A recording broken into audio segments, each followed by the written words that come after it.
Parler du Christ, c'est faire face à tellement de grimaces que je pense qu'il a quand même été sage, celui qui a dit qu'on descend du singe. Comprenez, comme Drogba, moi j'ai été mordu mais par le Saint-Esprit. Normal que j'en parle avec autant de rage. Je suis venu à lui le cœur tout assoiffé, tout triste. Il a su me consoler, relevé par ces temps d'orage.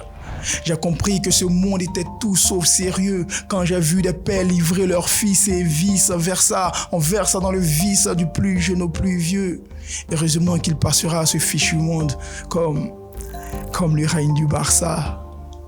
La vie c'est un mélange un peu comme des guets. J'en connais qui ont la face d'un ange mais qui font tellement de dégâts. Derrière tous ces selfies, tous ces snaps se cachent parfois des appels à l'aide. Croyez-moi, la vie peut être moche quand elle veut faire sa laide. Hélas, nos chances d'en sortir vivants sont aussi minces qu'un peul. Et chaque seconde qui passe nous pousse un peu plus vers le linceul. C'est pour une assurance vie après vie qu'on se bouge, dans l'espoir que notre évangile touche plus de personnes que le buzz du string rouge. Est-ce que la religion est l'opium du peuple ? Personnellement, je pense que non.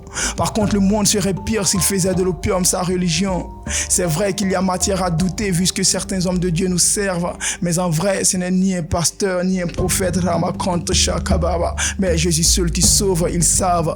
Chacun aura droit à sa moisson selon son œuvre. Et si tu toques à la porte de la bénédiction et que personne n'ouvre, c'est peut-être parce que tu as le cœur qui est fermé. On ne peut pas refuser d'être sa brebis et espérer la protection du fermier. Écoute, il n'y a que Jésus qui peut faire mieux. H2O, Mr. Churchline.